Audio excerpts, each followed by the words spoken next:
Inflation, fin de l'abondance et hors physique, voici le nouveau sommaire de l'Hebdor, la revue de presse hebdomadaire du groupe Au Coffre. Un tour de l'actualité en 5 minutes chrono pour vous permettre de bien identifier les enjeux du moment en France et dans le monde afin de gérer au mieux votre portefeuille de métaux précieux.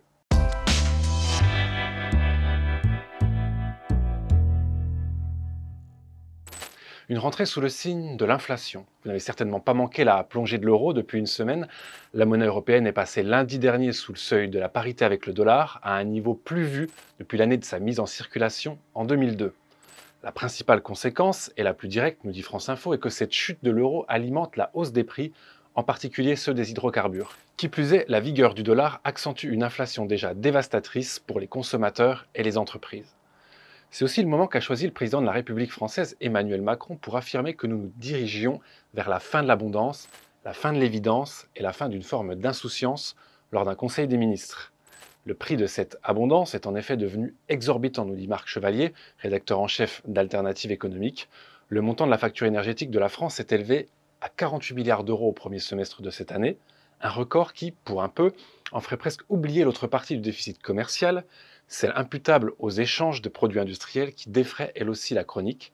Le déficit manufacturier s'élève à 36 milliards d'euros pour les 6 premiers mois de l'année, alors qu'il oscillait entre 15 et 19 milliards avant la crise sanitaire. Les ménages français, quant à eux, nous explique Marc Chevalier, en sont réduits à se demander concrètement comment ils vont passer l'hiver quand le bouclier tarifaire prendra fin. La communication du gouvernement est plutôt balbutiante sur le sujet. Après avoir évoqué un pic inflationniste, le porte-parole du gouvernement, Olivier Véran, a préféré nuancer en parlant plutôt de plateau haut. D'ailleurs, si vous voulez savoir pourquoi l'inflation ne redescendra pas sous le seuil des 2%, je vous invite à aller lire l'article de Nicolas Perrin sur le blog L'Or et l'Argent, qui analyse pour vous le très réputé rapport Ingold We Trust. Mais alors que le pouvoir incite les Français à renoncer à une supposée abondance et qu'un automne bien sombre se profile, la gabegie d'argent public en coulisses ne cesse pas de révolter. Le média QG met aujourd'hui en lumière un scandale d'État au moins aussi grave que celui des contrats passés avec le cabinet McKinsey. Il s'agit des emprunts indexés sur l'inflation qui coûteront aux Français la somme exorbitante de 15 milliards d'euros pour l'année 2022, une vraie bombe financière à retardement. Et pour toujours plus d'analyses sur cette inflation que nous vivons, je vous invite à lire cet article du blog Les Crises qui évoque l'erreur historique de la Fed sur l'inflation et son impact sur les politiques monétaires. La Fed, la Banque Centrale Européenne, dont le patron Jérôme Powell a annoncé que la lutte contre l'inflation fera souffrir les Américains, entendre par là les plus modestes. Jérôme Powell, qui a dit vouloir faire de la lutte contre l'inflation une priorité, vient récemment d'annoncer une nouvelle hausse à venir des taux d'intérêt. Dans ce contexte où les craintes de récession mondiale s'amplifient et l'inflation s'installe plus longuement que prévu, les Échos nous indiquent qu'il y a de quoi inciter à se tourner vers les valeurs refuges et se pose la question si c'est le bon moment pour acheter de l'or et comment investir. Une question qu'a également posée BFM Business à Jean-François Faure, président fondateur d'Au Coffre. Selon lui, pour ceux qui n'ont pas du tout d'or, c'est peut-être le moment de commencer à le découvrir, et pour ceux qui en possèdent déjà, peut-être profiter de ces périodes de consolidation pour en acheter un petit peu régulièrement. Et bien entendu, chez Au Coffre, lorsque nous parlons d'or physique, sous forme de pièces ou de lingots.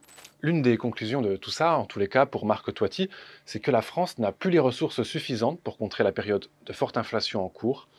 Interviewé par Capital à l'occasion de la sortie de son dernier livre Reset 2, l'économiste qui a récemment répondu aux questions de mes collègues de Veracash explique que la zone euro telle que nous la connaissons aura disparu d'ici 2025. Et puis pour terminer cette revue de presse sur une note positive et aventureuse, France Bleu Moselle s'est remis sur les traces de la chouette d'or, la plus vieille chasse au trésor du monde.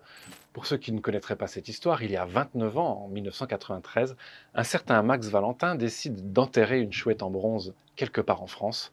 Celui qui la trouvera se verra remettre la réplique de la chouette en or d'une valeur de 150 000 euros. Pour aider les chouetteurs les plus motivés, le Mosellan laisse 11 énigmes mêlant chiffres, textes et illustrations. Pour beaucoup, la conclusion est la même, la chouette serait sous terre, non loin du rocher de la commune de Dabo, en Moselle. Alors, sera-t-elle un jour enfin retrouvée ? Ce serait chouette. Voilà, ce nouvel épisode de l'Hebdor est terminé sur cette excellente vanne, en espérant qu'il vous a plu. N'hésitez pas à nous faire part de vos commentaires. Vous pouvez également retrouver tous les liens des articles évoqués dans la description de cette vidéo. Abonnez-vous à notre chaîne YouTube si ce n'est pas déjà fait. Vous pouvez cliquer sur la petite cloche en bas de la vidéo pour être prévenu de la suivante. Ce sera mardi prochain, avec encore plus d'actu.